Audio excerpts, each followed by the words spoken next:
Santo Deus Pai que está nos céus, louvado seja o teu nome. Agradecemos a ti, Senhor, por essa maravilhosa comunhão. Te agradecemos pelo privilégio que tu nos dá nessa quinta-feira de podermos estudar esse evangelho tão maravilhoso de Lucas, Senhor. Muito obrigado pela disponibilidade do nosso irmão Enio. Muito obrigado por ele compartilhar, Senhor, a tua palavra e todo o aprendizado que ele tem adquirido, Senhor, ao estudar de maneira minuciosa a tua palavra.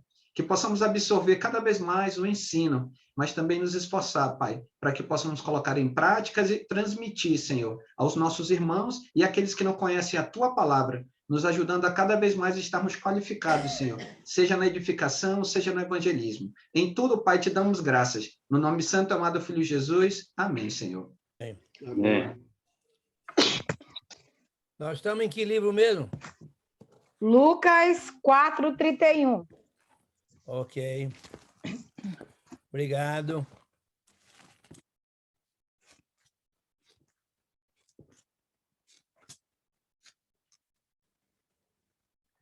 Então, novamente, Lucas,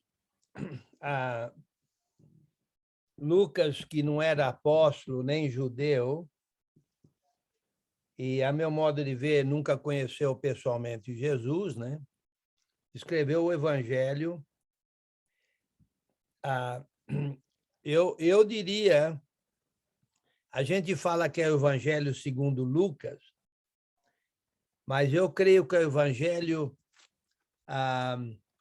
olha no versículo, capítulo 1, versículo 1, diz assim, olha, visto que muitos houve que empreender uma narração coordenada dos fatos que entre nós se realizaram, conforme nos transmitiram os que desde o princípio foram deles testemunhas oculares e ministros da palavra, igualmente a mim me pareceu bem, depois de acurada investigação de tudo desde sua origem, dar-te por escrito, excelentíssimo Teófilo, uma exposição em ordem, para que tenhas plena certeza das verdades em que fosse instruído.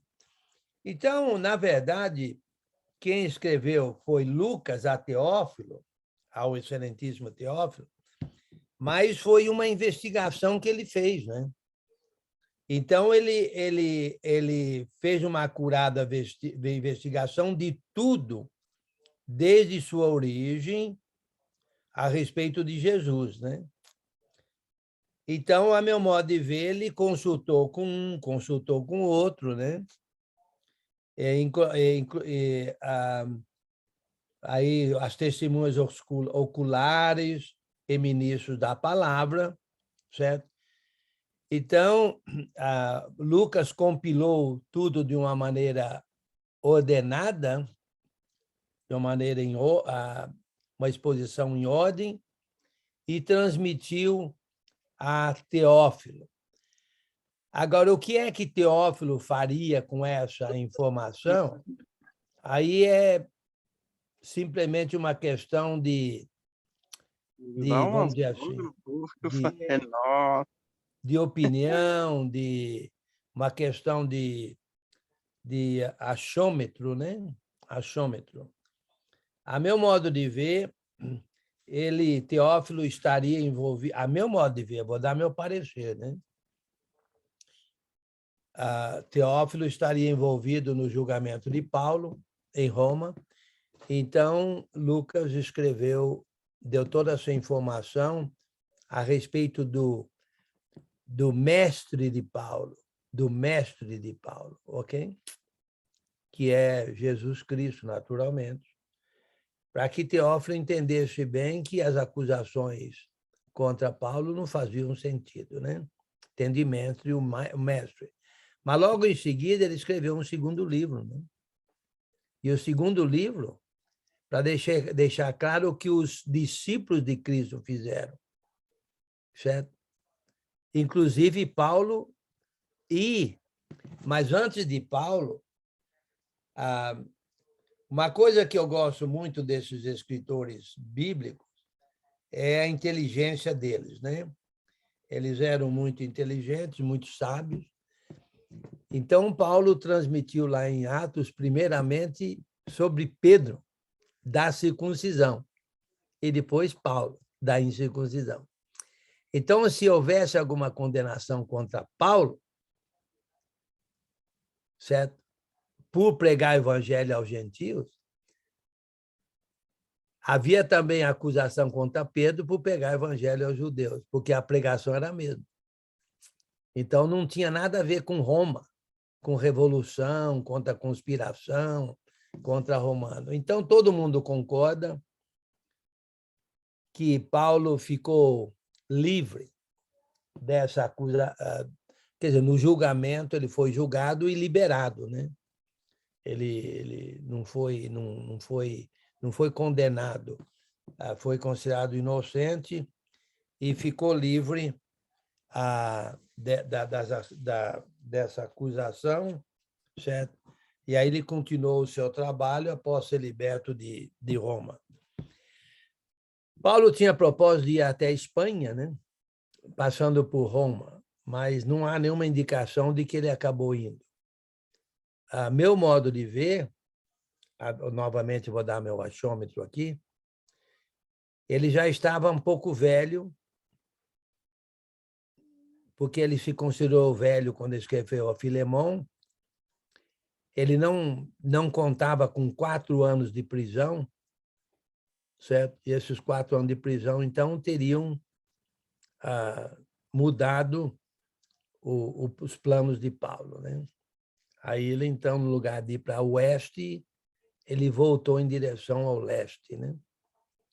De onde ele saiu. Mas, na verdade, ele estava, a meu modo de ver, ele estava a caminho da Macedônia, certo? Voltando para o leste. Bem, isso aí só extra. E no livro de Atos, a gente nota, eu entendo que Jesus em Lucas é o restaurador do reino. Mas para que não houvesse nenhuma dúvida a Teófilo quanto à natureza da restauração, aí tem o livro de Atos mostrando que é uma restauração espiritual. Ok? Então, aí não tinha nada a ver com revolução contra Roma, etc, etc. Né? Muito bem. Então, Lucas está dando uma exposição em ordem a Teófilo. Né? Aqui no capítulo 4:1 que nós estamos? 4:31. Oh, desculpa, 4:31. Então, no 4:31, já vimos que Jesus já voltou para Galileia, né? Foi batizado por João e voltou para Galileia. Ele está agora, na verdade, ele é rejeitado lá em Nazaré, a sua cidade onde ele foi criado, né? Viveu lá até os 30 anos, vamos dizer assim. Bem, na verdade, não foi todo esse tempo, porque teve um tempo no Egito, mas ele viveu lá até os 30 anos, vamos dizer assim. Quando ele voltou do Egito, eles foram para Nazaré.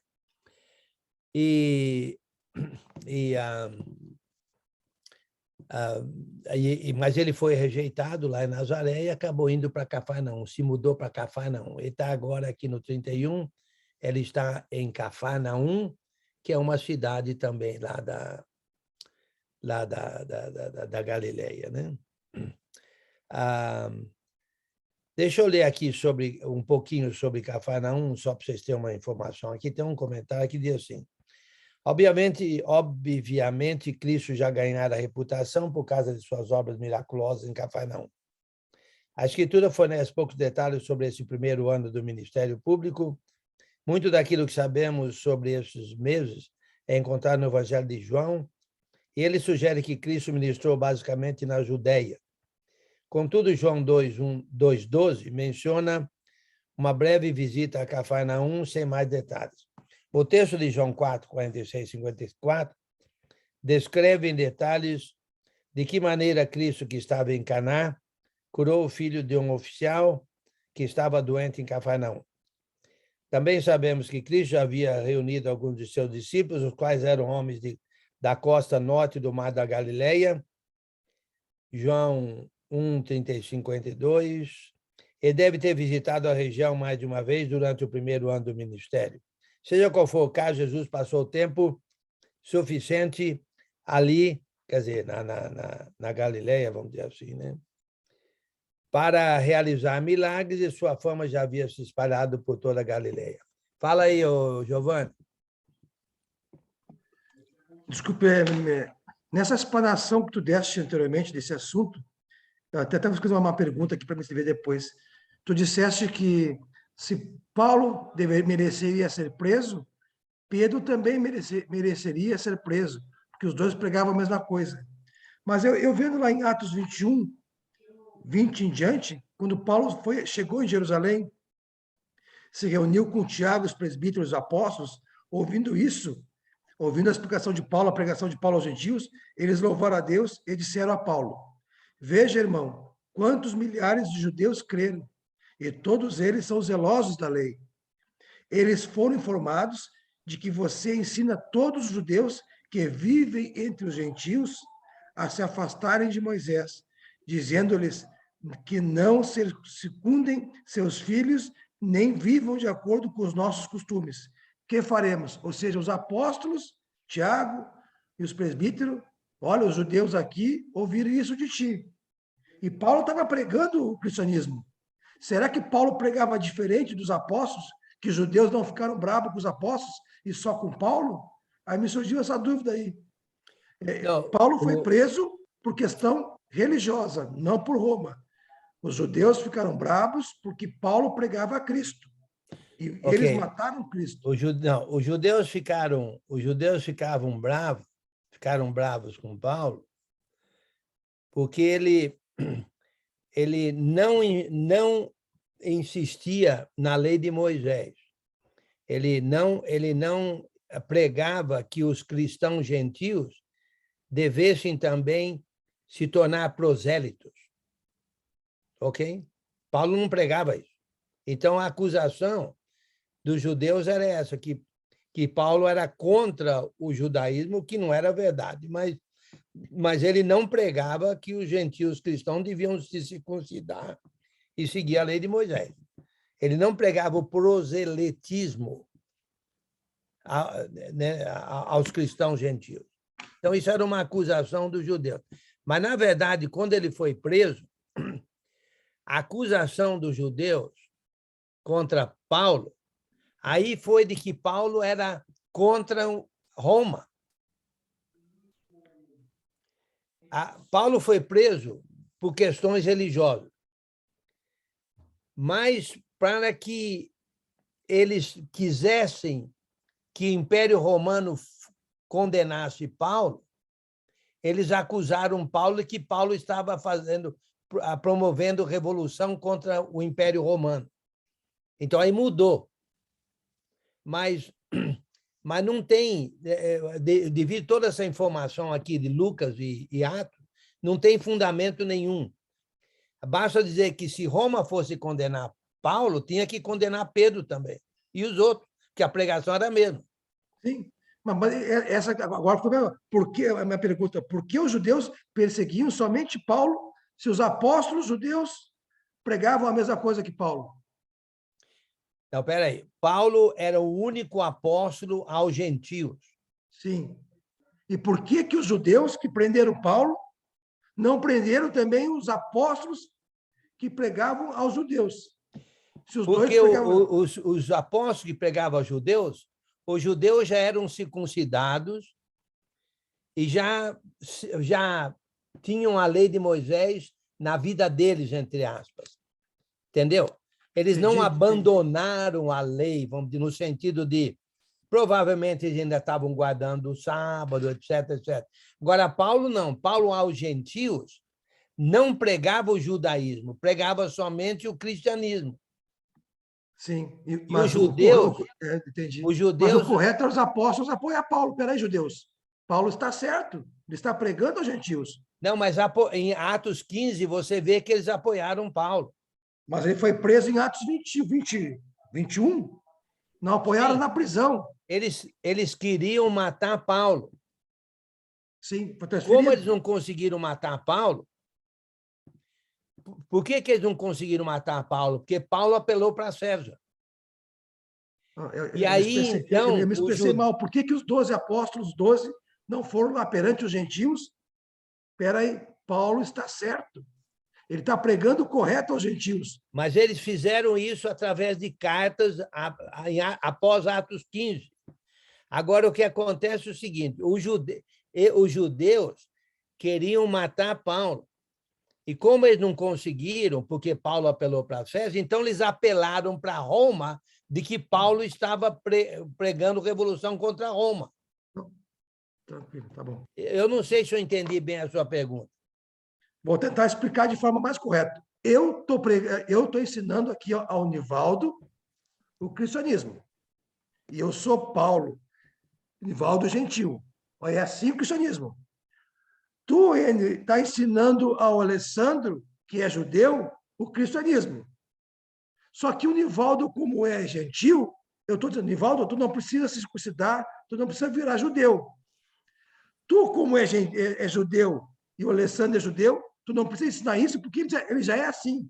Mas quando o Alessandro prende Nivaldo, prende Paulo, prende eu, tu deveria dizer, pessoas do apóstolo, aqui, ó, o Alessandro, o Paulo está ensinando corretamente os gentios. Eles não precisam virar prosélito. Eu ainda não consegui deixar bem claro o seguinte. Paulo foi para Roma, foi levado prisioneiro para Roma. Paulo foi para Roma porque ele conhecia a lei romana. Sim. E ele sabia que não ia ter julgamento honesto ali em Cesareia, queriam voltar para Jerusalém, então apelo a César. César que me deu um julgamento correto. Eu sou romano, apelo a César. Sim. Eu não sei se eu entendi. Eu não sei se eu entendi, mas em todos os casos Paulo apelou para César, entendeu? E aí aquela questão religiosa passou a ser política. E tanto que no julgamento viram que era religiosa que ele foi solto. Sim. Então, porque não tinha base. Já na segunda prisão, lá em 2 Timóteo, lá, aquela questão era política, ele morreu. Não. Tá, a primeira também foi política. Eles fizeram ser política, mas não era política. Exatamente, eles fizeram ser política, mas não era. Não, eu só não entendi aqui por que os apóstolos não apoiaram Paulo em relação às autoridades judaicas. Mas acho que talvez por receio. Não, vamos apoiar lá, porque senão nós também vamos ser presos. Mas tranquilo, só para curiosidade. Obrigado, irmão. Não quero tumultuar. Mas eu até acho que eles fizeram, mas os judeus muito maldosos, queriam matar Paulo, não importa o apoio que Paulo tivesse. Muito bem. Então, aqui no capítulo 4, então, aí Jesus está em Cafarnaum, versículo 31. E desceu a Cafarnaum, cidade da Galileia, e os ensinava no sábado. E muitos se maravilhavam da sua doutrina, porque a sua palavra era com autoridade. Olha só. A palavra era com autoridade. Não é que Jesus usava de autoridade. A palavra dele era com autoridade. Entende a diferença? Era uma palavra que fazia sentido. É uma palavra que tinha carne. É uma palavra que tinha força. Jesus não ensinava autoritariamente. Ele ensinava uma palavra que tinha autoridade. A autoridade estava na palavra. Ok? É o tal negócio, né? O poder não está no pregador, mas na mensagem que ele prega, entendeu? Muito bem. Achava-se na sinagoga um homem possesso de um espírito de demônio imundo, e bradou em alta voz: que temos nós contigo, Jesus Nazareno? Vieste para perder-lo? Bem sei quem és, o Santo de Deus. Mas Jesus o repreendeu, dizendo: cala-te e sai deste homem. O demônio, depois de você ter lançado por terra no meio de todos, saiu dele sem lhe fazer mal. Todos ficaram grandemente admirados e comentavam entre si, dizendo: que palavra é esta? Pois com autoridade e poder ordena aos espíritos imundos e eles saem. E a sua fama corria por todos os lugares da circunvizinhança. Novamente, o poder estava na palavra. Cristo falou: sai espírito, demônio, sai demônio do homem, e o espírito saiu. Então, na verdade, novamente, o ponto aqui, Jesus está mostrando, certo? A autoridade na sua palavra, que é uma autoridade que teria a ver, que é uma palavra que teria a ver com a restauração do reino a Israel, né? A palavra de Cristo é uma palavra poderosa, a palavra do próprio Deus, vamos dizer assim, certo? Então, quando nós pregamos, vamos entender a autoridade que há na palavra para pregarmos essa autoridade, e não a nossa autoridade. Tem muitos pregadores que podem achar que eles são os que têm autoridade. Não, a autoridade não está no homem, não está no pregador, a autoridade está na palavra poderosa. Então, a palavra pregada poderosamente tem poder, tem autoridade. Tem autoridade, ok? Muito bem. Isso em Cafarnaum. Deixando ele a sinagoga, 38, foi para a casa de Simão, ora a sogra de Simão achava-se enferma, com febre muito alta, e rogaram-lhe por ela. Inclinando-se ele para ela, repreendeu a febre, e essa o deixou, e logo se levantou, passando a servi-los. Olha aqui, interessante, né? Passou a servi-los. Então, a sogra de Paulo aí, a sogra de Pedro, entendeu muito bem, né, que o serviço aí, certo? Novamente, o que Jesus está fazendo, todos os milagres em Mateus têm como objetivo mostrar que Jesus é Emmanuel, Deus conosco. Todos os milagres em João têm como objetivo mostrar que Jesus é o verbo criador de todas as coisas, que se fez carne e habitou entre nós. Todos os milagres em Marcos têm o objetivo como mostrar o poder de Jesus Cristo, o Rei, o homem Jesus Cristo poderoso. Todos os milagres em Lucas têm como objetivo mostrar que Jesus é, de fato, o restaurador. A palavra dele é a palavra que restauraria o reino a Israel, que, na verdade, é o Messias que eles estavam esperando, que a gente nota no livro de Mateus também. Ok? 40. Ao pôr do sol... Ao pôr do sol... 40. Ao pôr do sol, todos que tinham enfermos de diferentes moléstias lhes traziam, e ele os curava, impondo as mãos sobre cada um. Também de muitos saíam demônios, gritando e dizendo: Tu és o Filho de Deus. Ele, porém, os repreendia para que não falassem, pois sabiam eles ser ele o Cristo. Jesus não queria que eles falassem, porque aí os judeus iam querer colocar ele como rei, né? Ele era rei, mas não o rei como eles queriam. Então, ainda não fala não, que não chegou minha hora, ainda vou ter que morrer, vou ter que ensinar antes de morrer, etc, etc. Certo? Ainda um pouquinho tendo a ver com a pergunta do Giovanni. Olha só, por que todos esses aqui, né? Todos não defenderam Cristo também, né? Na hora preferiram Barrabás, por que não gritaram a favor de Cristo, etc, etc. Também não é difícil. Naturalmente, aqui ele está em Cafarnaum, né? Na Galileia, está longe da Judéia, né? Mas a mesma coisa com Paulo. Paulo fez milagres, Paulo fez muita coisa, nunca fez mal para ninguém. E aí acabaram acusando ele, né? E naturalmente, ele ficou livre das acusações, mas aí, finalmente, teve uma acusação imperial. A meu modo de ver, se Paulo não tivesse sido preso em Roma na primeira prisão, Nero não teria acusado ele, porque não conheceria ele, né? Então, a meu modo de ver, a morte de Paulo foi ocasionada mesmo pelos judeus também, né? Muito bem, a meu modo de ver, né? Versículo 42. Sendo no dia, vamos dizer, no dia seguinte, né? Saiu e foi para um lugar deserto, as multidões o procuravam e foram até junto dele e instavam para que não os deixasse, né? Ele, porém, lhes disse: é necessário que eu anuncie o evangelho do reino de Deus também às outras cidades, pois para isso é que fui enviado. E pregava nas sinagogas da Judéia. Aí ele já estava onde? Na Judéia, né? Vamos dizer assim, né? Pregava nas sinagogas da Judéia. A Judéia já está no sul, né? Mas, em todos os casos, Jesus saiu em todas as cidades, pregando. Mas, na verdade, a gente nota no capítulo 5, versículo 1, que ele está ainda lá na Galileia, né? Deixa eu ver um comentário aqui, ver se tem alguma informação aqui. Aqui sobre capítulo 4, versículo 44. Deixa eu ver se fala alguma coisa aqui.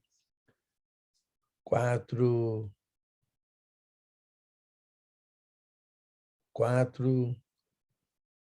44, né? Deixa eu ver aqui.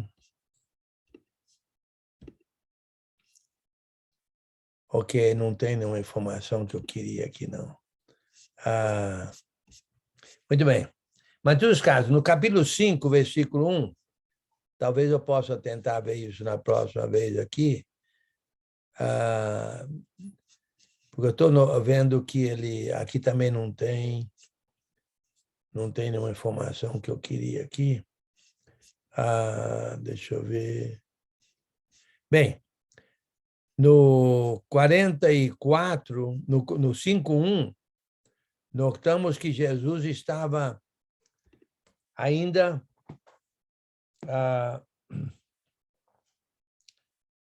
Jesus pregava nas sinagogas, ele pregava em todos os lugares, né? No capítulo 5, versículo 1, aconteceu que, ao apertar a multidão para ouvir a palavra de Deus, estava junto ao lago de Genesaré, é o mar da Galileia. Aí ele está ali no lado oeste, né? No norte, noroeste, é o norte, vamos dizer assim, do mar, né? E viu 2 barcos junto à praia do lago, mas os pescadores, havendo desembarcado, lavavam as redes. Entrando em um dos barcos, que era o de Simão, pediu-lhe que o afastasse um pouco da praia e, assentando-se, ensinava do barco as multidões. É interessante a voz, né?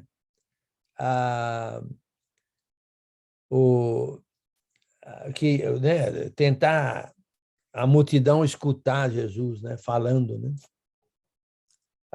Mas isso também não é lá muito importante. Estava pregando, estava escutando, né?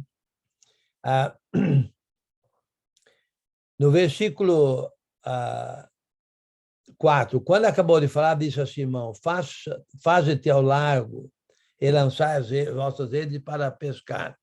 Respondeu-lhe Simão: mestre, havendo trabalhado hoje à noite, toda a noite, nada apanhamos, mas sob a tua palavra lançarei as redes. Isso fazendo, apanhar o grande multidão de peixes, rompiam-se as redes. Então fizeram sinal aos companheiros do outro barco para que fossem ajudá-lo. E foram e encheram ambos os barcos a ponto de quase irem a pique. Vendo isso, Simão Pedro prostrou-se aos pés de Jesus, dizendo: Senhor, retira-te de mim, porque sou pecador. Pois à vista da pesca que fizeram, a admiração se apoderou dele e de todos os seus companheiros, bem como de Tiago e João, filhos de Zebedeu, que eram seus sócios. Disse Jesus a Simão: não temas, doravante serás pescador de homens. E arrastando eles os barcos sobre a praia, deixando tudo, o seguiram. Eles. Pelo menos nós temos 3 aí, né? Quem são os 3?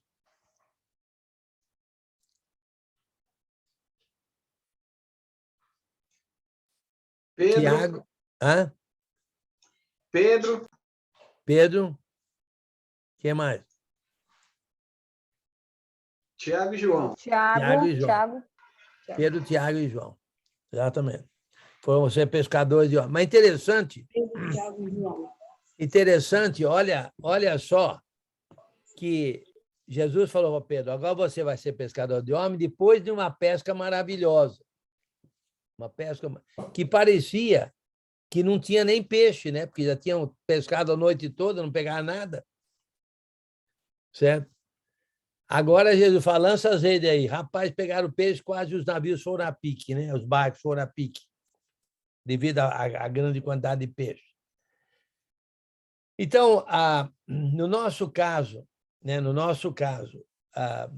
A gente tem gente desanimado, né? Tem gente desanimado. Ah, ninguém quer nada com nada, né?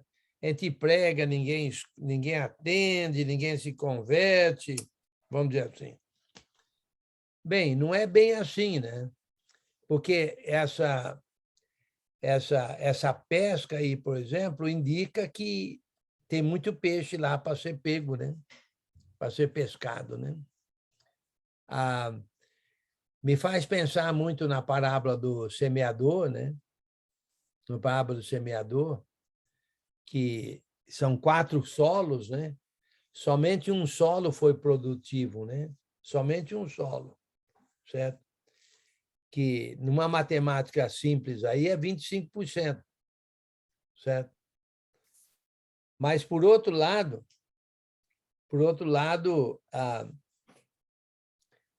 eu acho que é menos, eu acho que é 12,5%. Porque, olha só, no primeiro grupo, você vai e prega, uma pessoa aceita ou rejeita. E aí, qual é a possibilidade aí de aceitar e de aceitar? 50%. 50%. Agora, dos 50%, tem aquele que vai abandonar, que é o segundo grupo, ou aquele que não vai abandonar. Qual é a possibilidade aí? De novo, 50%, 25%. Então, 50% de 50% dá quanto? 25%. Agora, dos que ficaram, do 25%, tem um grupo que não vai ser frutuoso, esquentador de banco. Qual a possibilidade que um vai ser esquentador de banco e o outro vai ser frutuoso? Outra vez, só dá 25%. E quanto é 50% de 25%? Não, 25%. 12,5%. 12,5%. Então, a meu modo de ver é o seguinte, para você ter 12 cristãos e meio frutuosos, você tem que pregar evangelho a 100 pessoas. 100 por 1. Assim. Então, se você tem uma congregação de 100,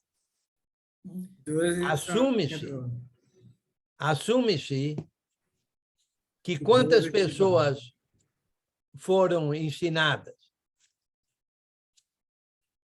100 pessoas. Hã? 100 pessoas. Então, de 100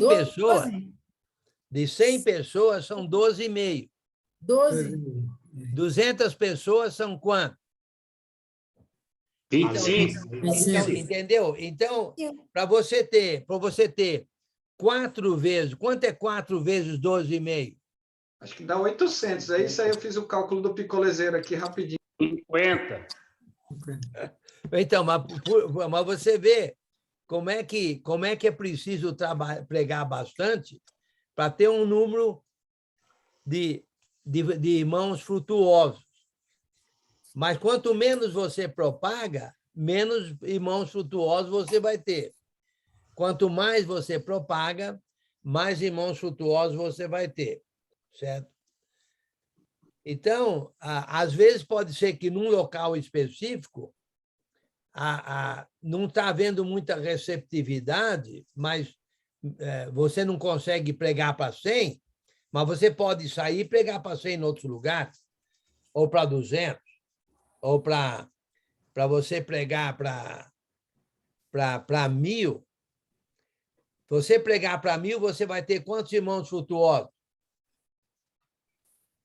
125. 125. 125. 125, exatamente. Então, uma congregação com 125 membros ativos, frutuosos, implica que você pregou para 1.000 pessoas. Mas, provavelmente, você teria quanto na congregação de 125?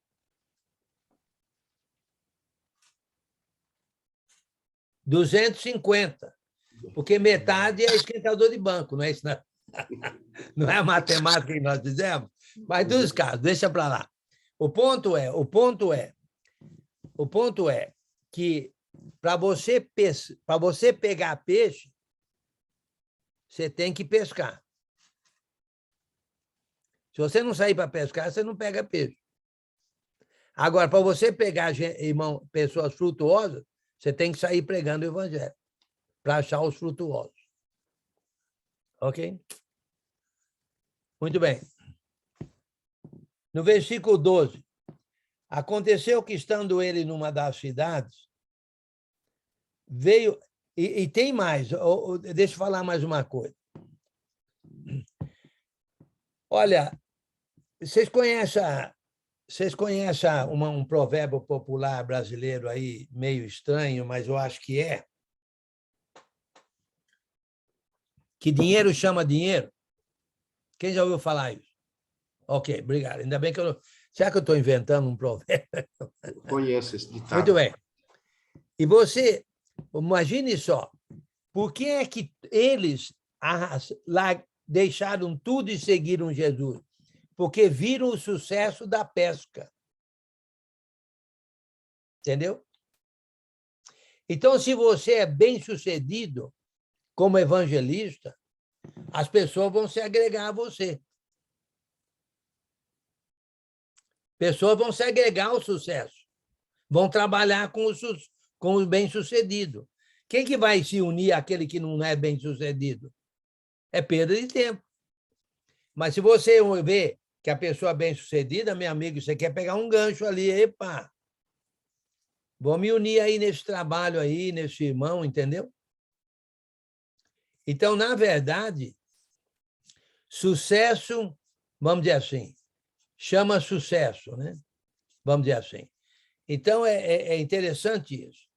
Agora, se você é um fracasso, como evangelista, meu amigo, não vai ter muita gente se agregando a você, não. Inclusive outros trabalhadores, né? É só para pensar, né? Uma aplicação que talvez seja boa, não sei. Versículo 12. Aconteceu que, estando ele numa das cidades, veio à sua presença um homem coberto de lepra. Ao ver a Jesus, prostrando-se com o rosto em terra, suplicou: Senhor, se quiseres, podes purificar-me. E ele, estendendo a mão, tocou-lhe, dizendo: Quero, fica limpo. No mesmo instante, lhe desapareceu a lepra.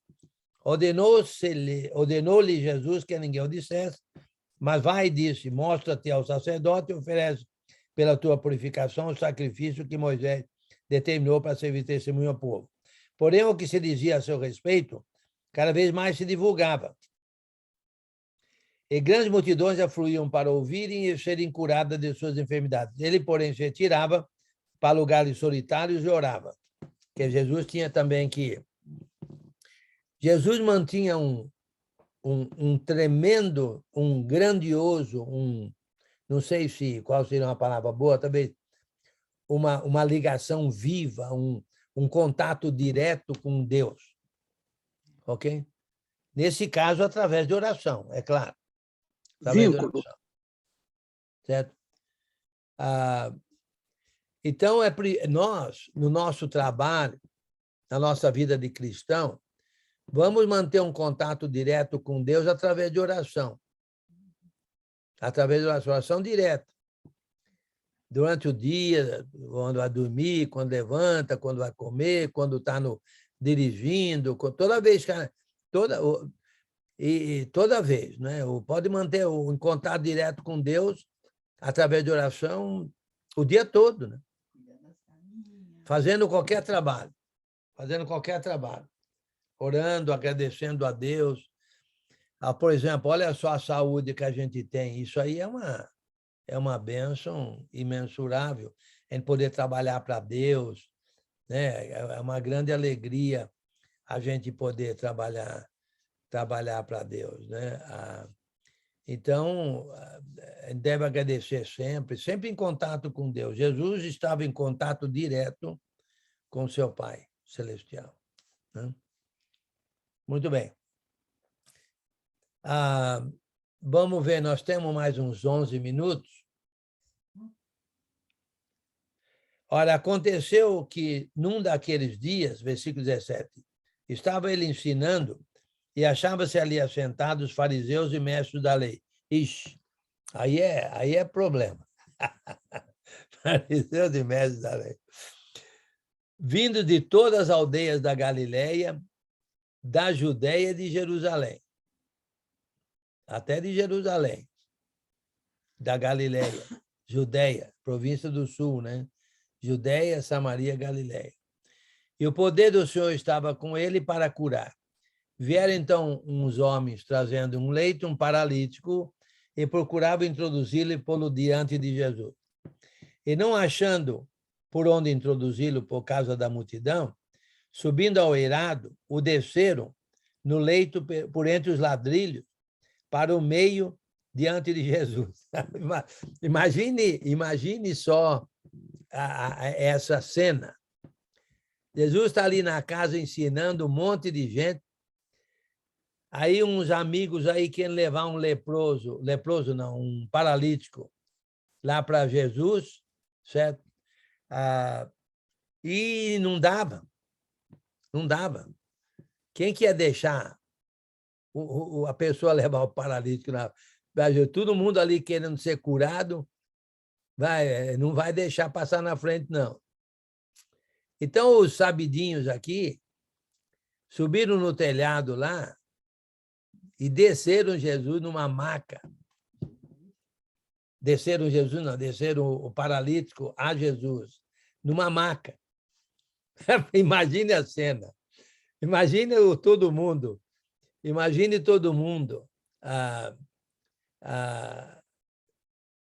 Ok, o Alessandro está me corrigindo aí com o horário. Ok, obrigado.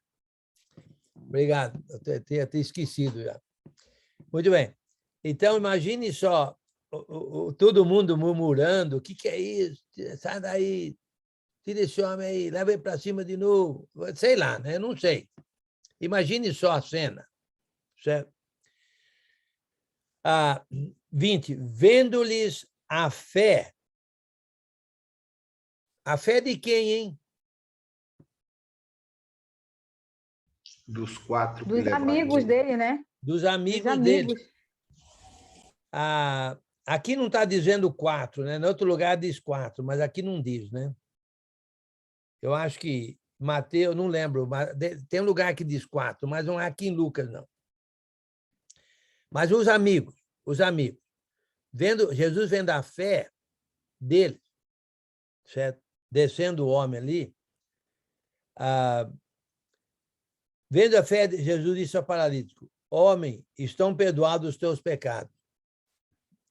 Meu amigo, isso aí criou mais confusão ainda. Mais confusão ainda. Certo?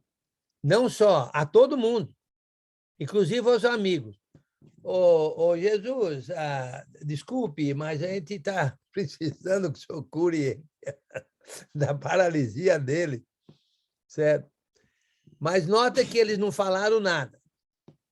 Eles não falaram nada. Quem falou alguma coisa, os que falaram alguma coisa, foram os escribas e os fariseus. Versículo 21. E os escribas e fariseus arrazoavam, dizendo: quem é esse que diz blasfêmias? Quem pode perdoar pecados senão Deus? Jesus, porém, conhecendo-lhes os pensamentos, disse-lhes: que arrazoais em vosso coração? Qual é mais fácil dizer: estão perdoados os teus pecados, ou levanta-te e anda? Qual que é mais fácil para mim dizer? Jesus perguntou. Certo?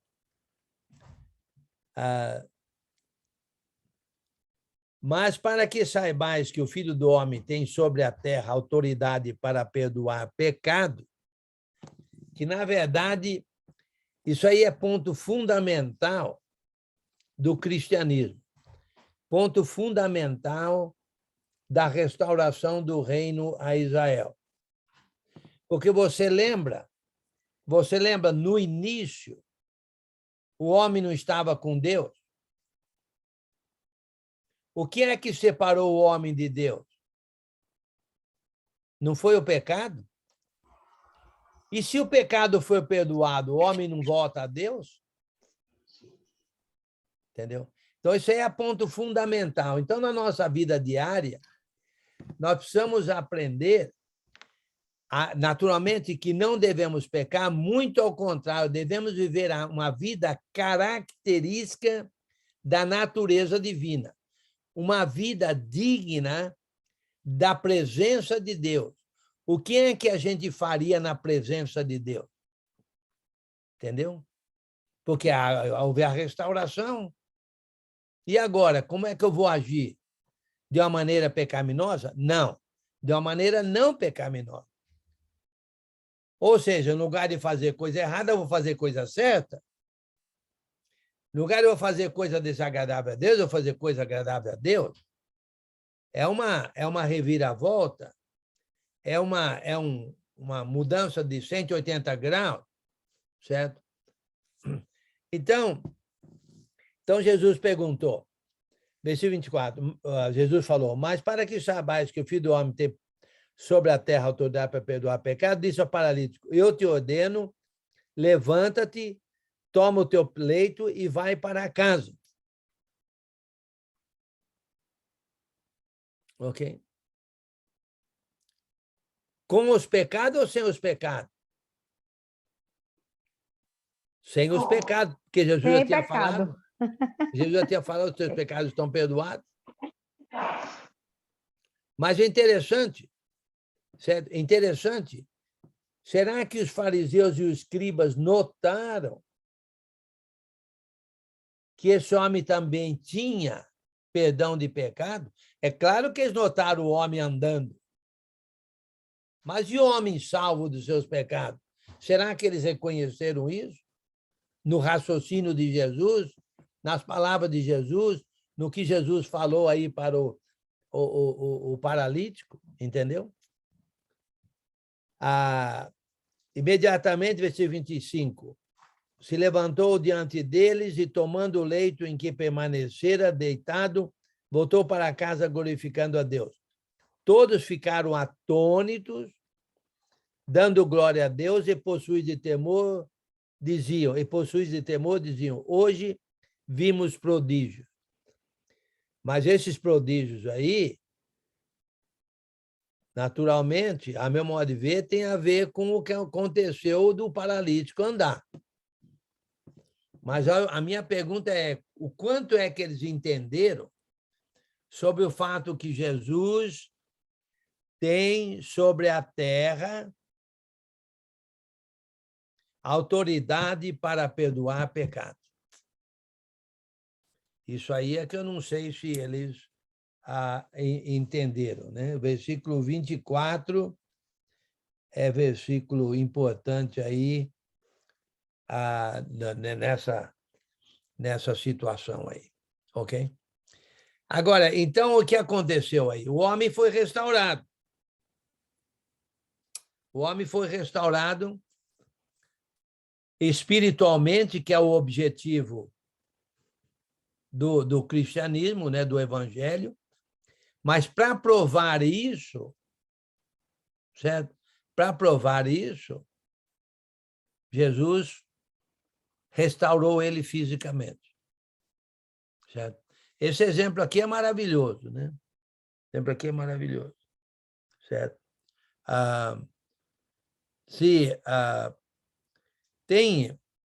Tem várias passagens, né? Alguém lê para nós aí João 20, 30 e 31.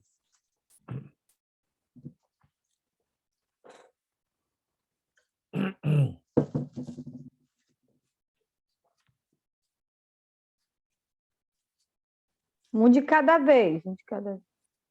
É. Um de cada vez. Lê, Lica. Eu vou ler aqui. Na verdade, fez Jesus diante dos discípulos muitos outros sinais que não estão escritos neste livro. Estes, porém, foram registrados para que creiais que Jesus é o Cristo, o Filho de Deus, e para que, crendo, tenhais vida em seu nome. Ok. Tá vendo? Por que Jesus fez milagres? Para provar, né? Que para a gente crer nele. E crendo nele, o que acontece? Crendo nele, a gente tem a vida eterna. Mas a vida eterna só pode ser quando há o quê? Perdão de pecados. Perdão de pecados, ok? Aí que pode ter a vida eterna. Então, os milagres que Jesus fez aqui em Lucas e em todos os lugares, né, foi para provar quem ele era, na verdade, no caso aqui de Lucas, o restaurador. O restaurador, novamente, deixa eu explicar um pouquinho mais sobre a restauração aqui, restauração do reino. A meu modo de ver, a restauração quer dizer, de agora em diante, o reino aqui na Terra vai ter o seu sentido original, o seu sentido fundamental, o seu sentido real, a sua essência, tendo a ver com o fato que o homem pode, então, estar na presença de Deus. Foi restaurado a Deus. Ok? Então, tem que restaurar. E quem é que faz parte desse reino? Os restaurados. Os restaurados. Né? E a restauração, para você saber no que consiste a restauração, Jesus está deixando claro que ele é o restaurador. Mas para você saber no que consiste a restauração, aí tem o livro de Atos, que é o segundo livro. É o segundo livro. Quem estuda Lucas devia estudar Atos também. Ok? Muito bem. No versículo 27, passadas estas coisas, saindo, viu um publicano chamado Levi, assentado na coletoria, e disse-lhe: segue-me. Ele se levantou e, deixando tudo, o seguiu. Levi, quem que é Levi? Mateus. Mateus, exatamente. Mateus que escreveu o livro o Evangelho segundo Mateus, né? Publicano, chamado Levi. Agora, novamente, deixa eu fazer um comentário aqui entre parênteses, vamos dizer assim. Entre parênteses. Não é entre parênteses, não, entre parênteses. Né? Bem, parênteses, né? Vocês são meus parentes, mas não é entre parênteses. Olha só, quando é que Tiago, Pedro e João seguiram Jesus? Quando eles viram aquela pesca maravilhosa depois de terem pescado a noite toda e não terem pego nada. Correto? Muito bem. Agora aqui, Levi, Jesus está chamando Levi, mas nessas alturas dos acontecimentos, entendeu? Jesus já tinha feito, a fama de Jesus já tinha espalhado. Levi já tinha ouvido falar de Jesus. Agora Jesus chama ele, meu amigo, ele pegou e seguiu Jesus. Em outras palavras, a nossa dedicação, o nosso trabalho, nosso envolvimento, não é sem fundamento. O nosso envolvimento é com fundamento. Ou seja, nós trabalhamos porque nós sabemos que há resultados. Nós já falamos sobre isso, a parábola do semeador, por exemplo. Nós somos fiéis porque sabemos que há resultado na fidelidade. Lembra em Romanos?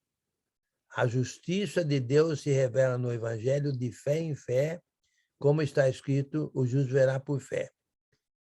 Agora, tem uma passagem muito interessante que eu vou pedir para você ler, deixa eu procurar aqui, que seria 1 Pedro 2,3. Alguém lê para nós aí.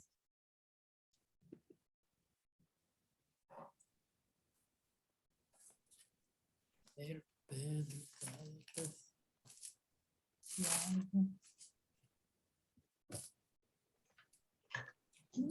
2:3, 1 Pedro, é isso, Enio? É. Diz assim, 1 Pedro 2:3. Se é que já tendes a experiência de que o Senhor é bondoso.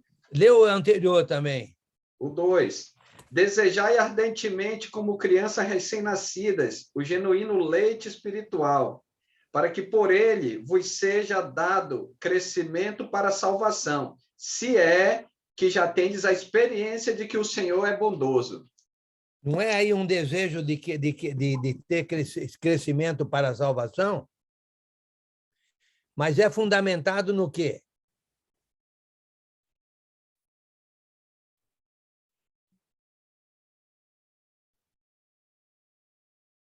Na bondade do Senhor? Mais especificamente, Nas- Na restauração? não quero uma explicação Nas contextual. obras dele? Uma explicação textual ali. No crescimento para a salvação. Não é o que eu estou querendo. Esse crescimento para a salvação é fundamentado em alguma coisa. Qual é essa coisa? A experiência. Espiritual, a palavra. Fala aí, Sandro. A experiência que o Senhor é bondoso. Mas que experiência é essa? Onde está essa bondade? Morreu por nós. Na salvação. Sim, mais específico, sim, mais detalhado. Onde está essa experiência? Perdão dos pecados? É bondoso. No desejo salvação. ardente. Na bondade de Deus na nossa vida. Em outras palavras, é como se fosse assim, ó. É como a gente sobe uma escada. E no final da escada existe a salvação. Ok? Cada degrau seria o quê? Um passo de fé. Mas não é o que eu quero escutar. Uma É uma bondade, manifestação da degrau bondade de dada. Deus. Uma Hã? bondade de Deus dada. Desejar. Não. Crescimento. É a manifestação da bondade de Deus. Ok? É a manifestação da bondade de Deus na minha vida, na vida de cada um. Então, a maneira que eu experimentei a bondade de Deus no primeiro, vamos dizer assim, num degrau, aí eu sei que eu vou para o próximo degrau. Aí a bondade de Deus se revela na minha vida. Aí eu passo para o próximo degrau. Estou a caminho lá do fim da escada, que é a salvação. Dá para entender, não? Ou seja, a salvação é a manifestação plena da vontade de Deus, que é acompanhada de cada degrau que a gente vai desfrutando na jornada, né? Sim, sim. Agora, me diga uma coisa, o que acontece se um cristão não experimenta a bondade do Senhor de degrau em degrau? Ele vai de degrau em degrau? Não está experimentando. Ele não vai progredir, né? E como é que esse degrau da bondade se revela na vida da pessoa? Pode mencionar alguma passagem. De fé em fé. De fé em fé, exatamente. A justiça de Deus se revela no Evangelho de fé em fé. Ou, em Tiago, as provações da fé, né? E assim por diante. Mas muita gente não consegue progredir rumo à salvação, desejando o leite racional não falsificado, porque não está experimentando bondade após bondade do Senhor na vida dela. Cada bondade sendo um degrau rumo à salvação. Agora, uma outra palavra para degrau. Eu já falei que é bondade do Senhor. Mas uma outra palavra para degrau que resulta na bondade, qual que é? Misericórdia. Não, mas não é. Vamos lá, 1 Pedro 2:3, é isso? Mas não é o que eu quero escutar.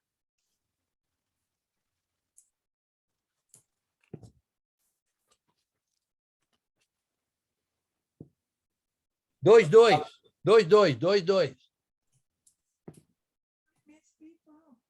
Irmão N, escreve no chat ali o que quer escutar que a gente fala ali. Escreve no chat ali.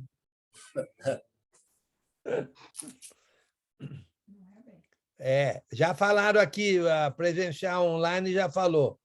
Então, qual que é?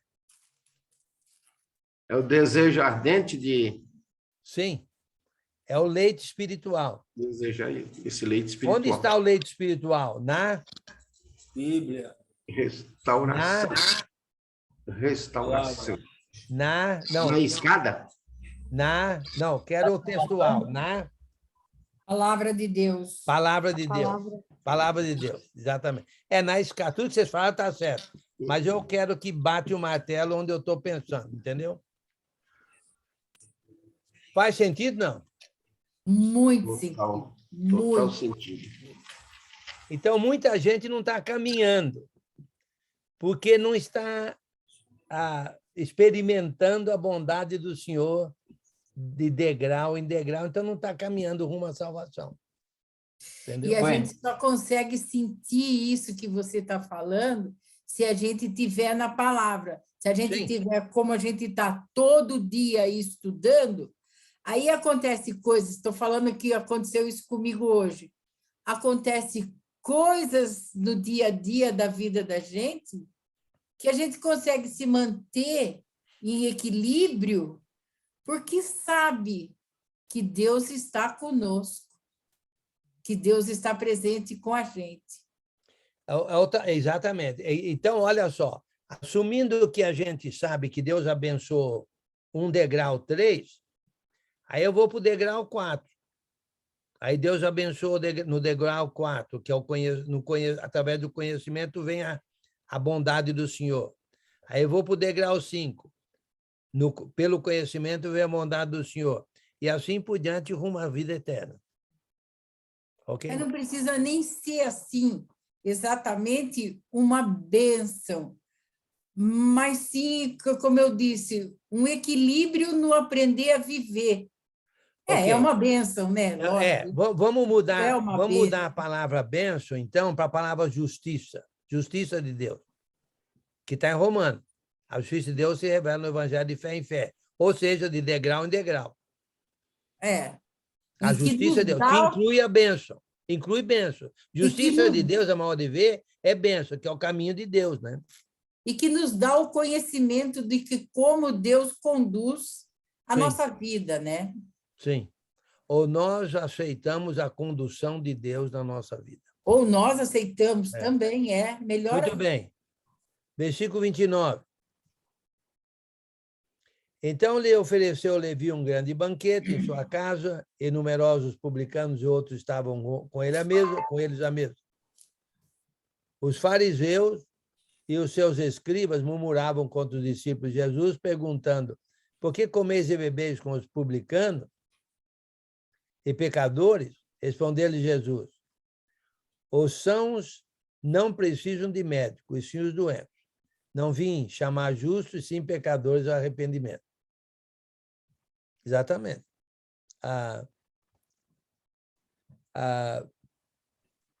Então, na verdade, Jesus foi convidado por Levi, que era um cobrador de imposto, né?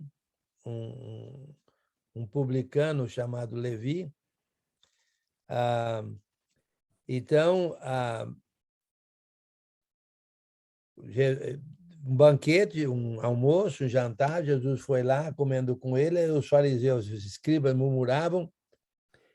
Então, note bem, se é que eles murmuravam, provavelmente eles não entenderam o versículo 24, né? O que está no versículo 24. Não quer dizer que eles estavam lá, mas para que saibais que o Filho do Homem tem sobre a terra autoridade para perdoar pecado, quem é que precisa ter os pecados perdoados? Os que têm pecado ou os que não têm pecado? Os que têm pecado. Entendeu? Então, na verdade, Jesus falou, olha, os sãos não precisam de médico, e sim os doentes. Entendeu? Então, na verdade, Jesus... Né? Agora, isso não quer dizer que nós devemos ter comunhão com os pecadores, mas nós devemos aproveitar todas as oportunidades que temos para pregar o evangelho aos pecadores, certo? Para que eles possam... olha só o ponto. Os sãos não precisam de médico, e sim os doentes. Então, como é que Jesus estava ali no meio desses pecadores? Como um médico para curar eles dos pecados. Um médico espiritual para cuidar deles dos pecados. Entendeu? Ele não estava ali simplesmente se associando, tendo comunhão com pecadores. Ele estava ali no contexto de um médico curando enfermos. Em outras palavras, aqui presencial online, aqui deu a palavra certa. Jesus estava no meio deles como restaurador. Quem é que precisa de ser restaurado? Aquele que não é restaurado. Nota 10 para a dona Marli. Sabe? É boa essa presencial online, é boa, hein? Ô, Mama, não fala muito, não, senão nós vamos descobrir. Pega muito viu? ela. Ô, Marli, Ei, não fala... mas essa daí ela não colocou no teu esboço, não, hein? Não. Mama, não fala muito, não, vocês vão acabar descobrindo aí complica. Vamos lá. Muito bem. Alguma pergunta sobre isso? Então, novamente, nós não devemos ter comunhão com pecadores, mas nós devemos estar entre pecadores como restauradores, né? Como restaurados, restaurando. Porque o restaurador é Jesus, mas nós estamos ali representando Jesus, tentando restaurar os pecadores, ok? Muito bem. Hein, Enio? Só Oi. antes de tu passar lá para o próximo texto, aquele texto lá que você falou dos 4 homens, quiser também colocar, eu coloquei aqui no link, é Marcos capítulo 2, versículo 2, que ele vai trabalhar lá que cita sobre 4 homens, sobre a questão lá do paralítico. 2:3, perdão. Capítulo 2, versículo 3 de Marcos, que ele cita 4 homens. 2, 3, 4 homens, né?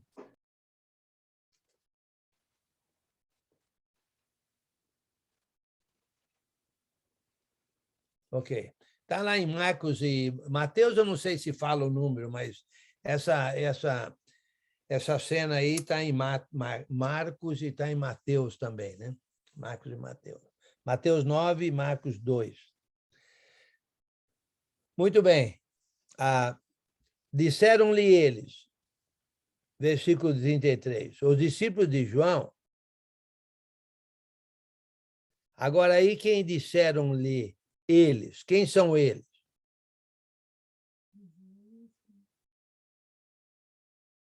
Os fariseus e os escribas, né? Disseram a quem? A Jesus. Os discípulos de João, e bem assim os dos fariseus, frequentemente jejuam e fazem orações. Os teus, entretanto, comem...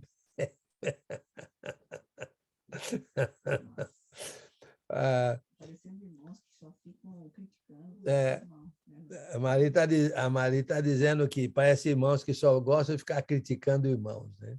Parece irmãos. Os fariseus só estavam criticando. Não perdia uma oportunidade de criticar, né? Ele não entra em campo, ele tem a oportunidade de ficar vendo o jogo, né? Como? Ele não entra no campo, né? Atuar no campo, aí ele fica fora segurando o alambrado lá, ele tem tempo para observar o jogo. É verdade. É verdade mesmo. Olhando os jogadores, defeito. Então, olha só. O discípulo de João e bem assim dos fariseus frequentemente jejuam e faz orações, os teus tentando comer e bebe. Parecendo irmão nosso que também gosta de comer e beber, né? Rapaz, né? Ok, então nós somos como os discípulos de Jesus, né? Os teus, entretanto, comem e bebem. Jesus, porém, lhes disse: podeis fazer jejuar os convidados para o casamento enquanto está com eles o noivo?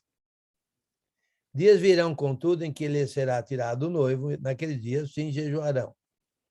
Também lhes disse uma parábola: ninguém tira um pedaço de veste nova e o põe em veste velha, pois rasgará a nova e o remendo da nova não se ajustará à velha. Versículo 35, ninguém tira um pedaço de veste nova e o põe em veste velha, pois rasgará a nova e o remendo da nova não se ajustará à velha. E ninguém põe vinho novo em odres velhos, pois o vinho novo romperá os odres, entornar-se-á o vinho e os odres se estragarão. Pelo contrário, o vinho novo deve ser posto em odres novos e ambos se conservam. E ninguém tem bebido o vinho velho, prefere o novo, porque diz o velho é excelente. Aqui é o problema que eles estão dizendo de jejum e orações, né? Enquanto os discípulos de Jesus estavam comendo, se alegrando, certo? Vamos dizer assim, tempo de festa, né? Com a presença de Jesus. Imagine só viver com Jesus 3 anos, né? É uma festa. Só que depois nós sabemos, praticamente muitos deles morreram, né? Martirizados, etc, etc. Mas o ponto aqui, uma pergunta aqui, principalmente essa de jejum, né? Jesus falou, olha, é como se fosse assim, você não... Essas duas ilustrações aqui são interessantes, né?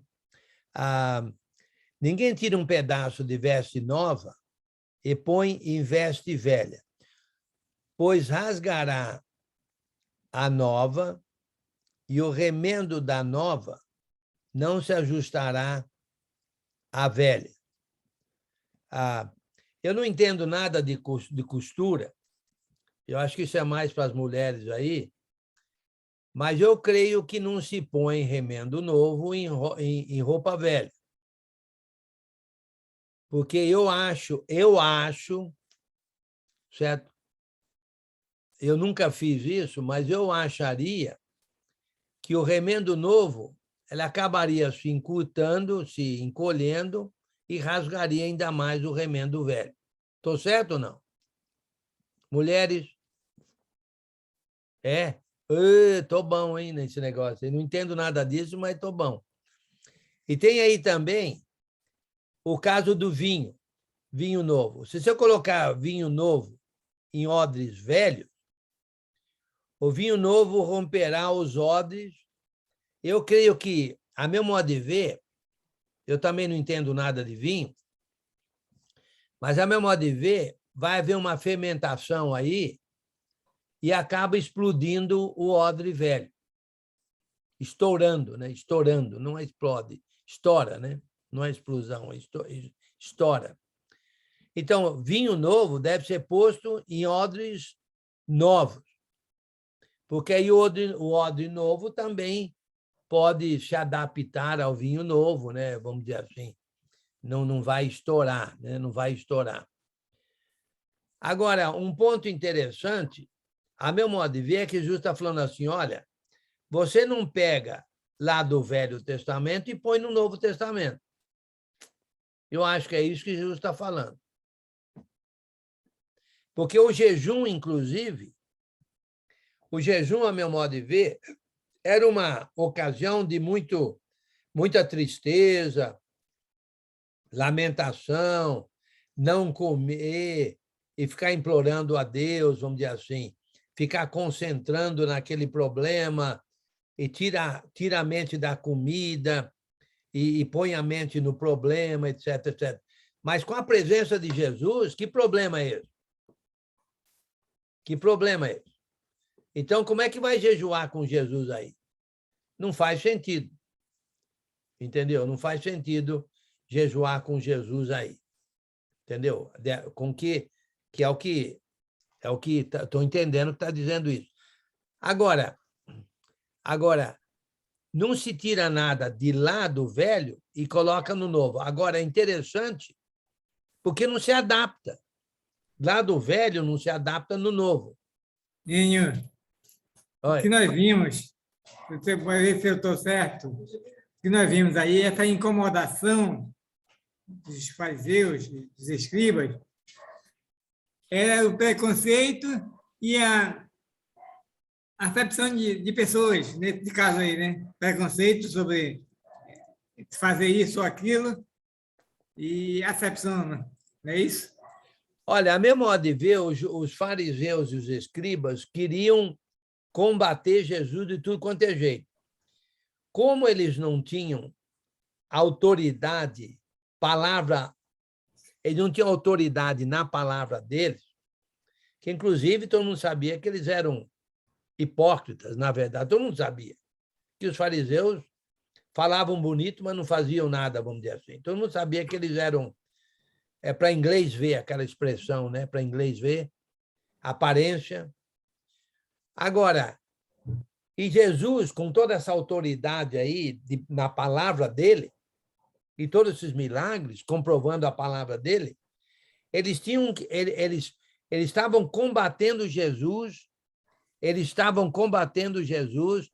Eu não sei se eles tinham receio de que Jesus tomaria o lugar deles, eu não sei qual que era o problema, a ignorância deles tendo a ver com a lei e não enxergar Jesus como sendo o fim da lei, porque se eles usassem análise, a cabeça, meditação para verificar quem era Jesus, eles chegariam à conclusão que Jesus é mesmo relacionado à lei, é o fim da lei, mas não faziam isso. Então, eles não tinham como combater Jesus, a não ser tentar achar alguma falha em Jesus. Alguma falha. É como a Mali falou, eles vão ficar criticando.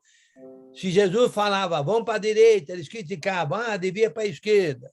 Jesus falava, vamos orar. Falava, não, agora não, entendeu? Eles estavam a fim de combater Jesus em tudo que Jesus fazia e falava. E eles procuravam achar algum defeito. Os seus discípulos não jejuam. Os discípulos de João jejum, os discípulos faziam jejum, os seus não. Eles estavam querendo achar algum defeito em Jesus. Agora, é interessante o versículo 39. E ninguém, tendo bebido o vinho velho, prefere o novo, porque, diz, o velho é excelente. Olha, você sabe que é difícil a gente mudar. Eu vou dizer como eu entendo aqui. Você acha que o fariseu, com toda aquela tradição, né, dos anciãos, toda 2.000 anos, ou 1.500 anos da lei de Moisés, certo? 2.000 anos aí sendo o povo escolhido de Deus, agora chega Jesus e começa a mudar as coisas. Você acha que eles vão aceitar?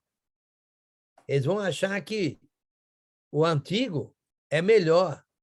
Que é isso? Se você tomar um tapa no lado do rosto, vira o outro, que negócio, que reino é esse que você está estabelecendo? Não, a gente prefere o reino antigo, a lá Davi, por exemplo, a lá Davi. Olha, quantas vezes você, por exemplo, existe um problema, eu vou usar uma palavra aqui, não sei se vai dar certo ou não, nostalgia. Eu não sei se é a palavra correta ou não. Olha, mas quando eu era criança, que dias maravilhosos. Nossa, que felicidade, entendeu? Quando eu morava não sei aonde, que lá sim que era a vida. Parece que o lá atrás é melhor do que o de hoje. Então, me parece que eles não estavam dispostos a mudar. Não estavam dispostos a mudar.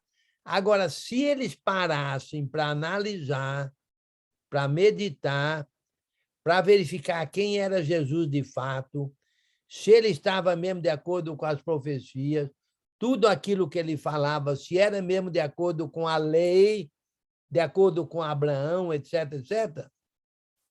Aí, então, eles verificaram. Ah, sim, o vinho novo é excelente, e não o vinho velho. Eu entendo que é por aí. Certo? Enio? Porque é difícil a pessoa mudar. Meu amigo, é difícil a pessoa mudar. Olha, eu lembro uma história aí, não sei se é verdadeira ou não, talvez a Mali possa me ajudar aqui. A Mali é minha assistente, sabe? Ouvi dizer uma vez que tinha uma cozinheira que ela sempre fazia a coisa de uma mesma maneira. Umas panelas que ela tinha lá, cozinhava. Perguntaram para ela, por que você faz assim? Ah, minha mãe sempre fez assim. E perguntou para a mãe da mãe, para a avó, ô vó, por que você sempre fez assim?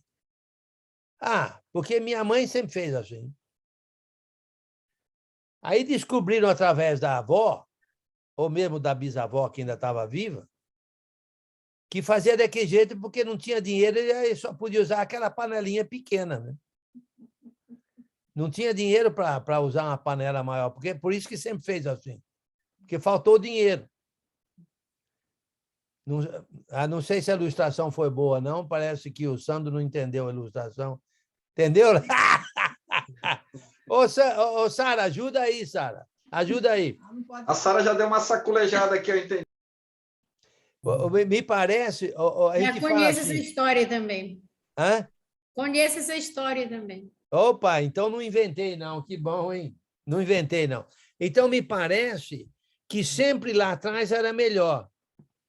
Olha, aquela namorada que eu tinha, aquilo lá sim que era namorada, viu? Não a esposa que eu tenho. Parece que sempre lá atrás é melhor. O que é isso? Vamos analisar, usar a cabeça, meditar, verificar a grandiosidade de hoje e não no passado, para poder a gente até mesmo melhorar o futuro. Entendeu? Então, me parece que Jesus estava dizendo aqui que estava difícil dos fariseus e dos escribas querer mudar. Entendeu? Fala, Sandro. Interessante que um exemplo clássico disso, da resistência, né, de abrir mão do velho, é o próprio Paulo, né, Enio? Para ele poder sair do velho, para ele refletir e fazer parte do novo, ele teve que ver Jesus ressuscitado e glorioso, né?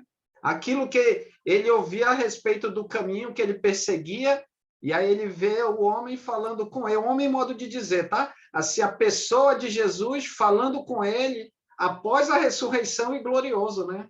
Sim, aí sim, né? É interessante, parece que a gente tem muita dificuldade, a gente resiste, a palavra que eu estava procurando, a gente resiste mudança. O Enio. A gente resiste mudança. Oi. Oi. Eu lembrei de Azemar, eu tenho que falar. Azemar fala o quê? Se você falou que com 2.000 anos de tradição, eles não mudaram. Agora tem 4.000. E eles não estão vendo milagre, não estão vendo nada. É que a Azemar sempre fala, né? Que eles não vão mudar, que é muita dificuldade para eles. Né? Sim, sim. Então, exatamente, que não vai mudar agora, já faz praticamente 4.000 anos, né? Que não vão mudar. Porque parece que a pessoa resiste mudança. Resiste mudança. Rapaz, e a gente olha lá atrás, quando eu morava naquela casa, era pequena, mas era uma felicidade. Hoje eu moro numa casa grande, não digo eu, qualquer um de nós, mora numa casa maior e está querendo voltar para aquela casa pequena de 30 anos lá atrás, 20 anos lá atrás, entendeu? Ali eu tinha muita felicidade. Eu creio que há muita dificuldade. A gente resiste muito mudança. Isso é um bom ponto. Resiste. A esposa. Ela olha no espelho, ela não pode falar, nossa, como eu estou bem. Não, a Mali está dizendo que isso é bom, aplica muito para as mulheres. Não lembrar como... Ela olha hoje no espelho, Ai, que saudade que eu tenho de quando eu tinha 25 anos, eu era tão nova, bonita, linda. Bom, minha filha, agora você é uma idosa linda.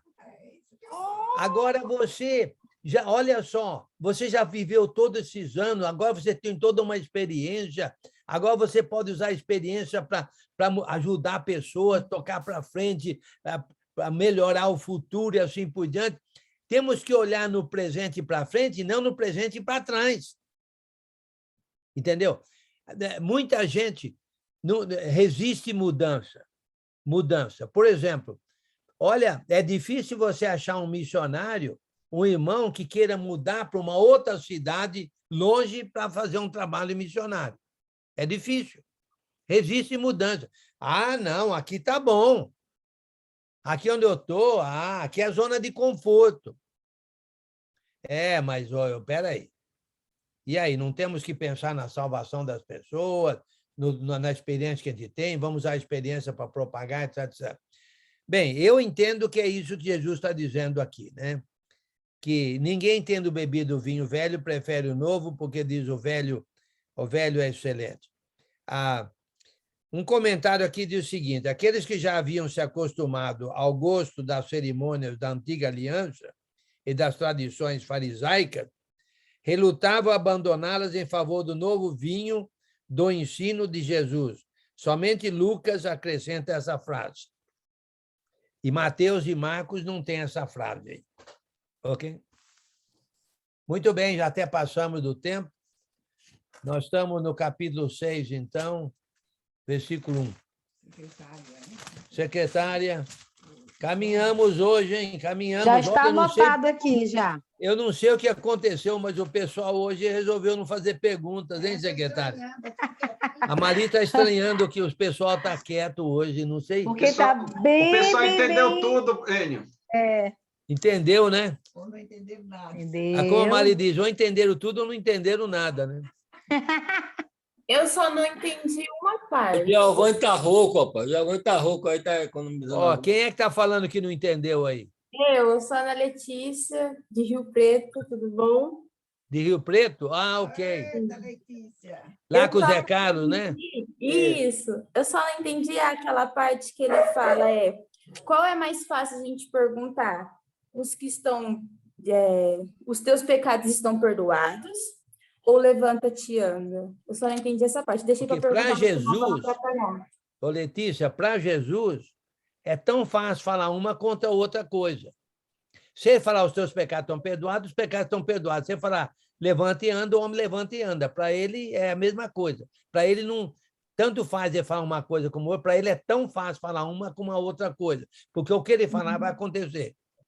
Entendi. Então, para Jesus é tão poderoso que ele fala, os seus pecados estão perdoados? Estão perdoados. Levanta e anda, o homem levanta e anda. Mas eles não entendiam esse poder de Jesus. Mas Jesus deixou bem claro que ele tem esse poder, basta dizer que ele veio lá do céu aqui para morrer na cruz, para perdoar nossos pecados. Entendi, muito obrigada. Opa, às ordens, está sempre bem-vinda. E como tu colocaste, né, Enio, o falar do perdão de pecados ninguém viu, né? Não. Como tu bem colocou, será que eles entenderam? Na realidade, não. Mas para que eles soubessem que Jesus tinha capacidade para isso, ele foi lá e deu a palavra de cura, né, para o paralítico. Sim. Para que justamente eles tivessem essa certeza. Isso mesmo aí, sem o entendimento, né? Isso aí provaria tudo a respeito de Jesus, né? Muito bem. Então, vamos terminando. Prazer em vê-los. Vocês estão hoje quietinhos, caminhando bem. Nossa, olha quem é que fez pergunta. Uma que apareceu hoje aí, não sei, ela já apareceu umas outras vezes, mas poucas vezes. Novinha, deve ter 17 anos. Né? Não, eu tenho 20. 15? 20. E o esposo aí, que deve ter bem que uns 25. 25. Sabidinho, tá bom. Muito bem, quem vai orar por nós aí, então? De 25 aqui. Outro Aí é de conversa. 25 ali, outro de 25 ali, Marcelo Almeida. 25. Ô, Marcelo, você tem 25 de cristianismo, viu? Vamos orar. Oremos. Nosso Deus, graças te damos por o Senhor ter nos apoiado, ó Pai, nessa noite. Obrigado, Deus, por abençoar a todos que estão nessa sala. Abençoe cada família em particular, ó Pai. Abençoe aqueles que estão tendo alguma dificuldade espiritual, algum problema de saúde. Enfim, ó Deus, rogamos ao Senhor que o Senhor possa não só nos abençoar, mas nos dar, ó Pai, a oportunidade de praticar tudo que aprendemos, ó Pai. Graças te damos, agradecemos ao Senhor, ao professor, que o Senhor abençoe ele, a esposa e todos os seus ali nos Estados Unidos. Graças te damos, ó Deus, por tudo que o Senhor nos abençoa. Em nome do Senhor Jesus, amém. Amém. Obrigado, Marcelo. Agradecer a todos os irmãos, né? Irmão Hélio, que está aqui com a gente, Leandro, né? Fernando, irmão Valdo, aqui o Carlos e a Ana que estão conosco. Sejam bem-vindos, sejam bem-vindos. A Isabela, lá de Curitiba, a Dani, que está aqui com a gente também. Sejam bem-vindos. Essa é a família do Senhor aqui em Manaus. Amém. Sempre. Né, Lica? Família. Também. Está em Manaus sem sentir o calor de Manaus, só o amor fraternal e a edificação do Senhor. Um abraço aí para vocês. Boa noite, seu Enio. Boa, Sandro. Tchau, boa noite, Giovanni. Valeu, Renato. Abraço, mano. Marcelo, muito obrigado, mano. Boa noite, irmãos. Boa noite, Valeu, Giovanni. Um abraço, Até, Giovanni. Isabela. Até amanhã. Amanhã que sabidinho, né?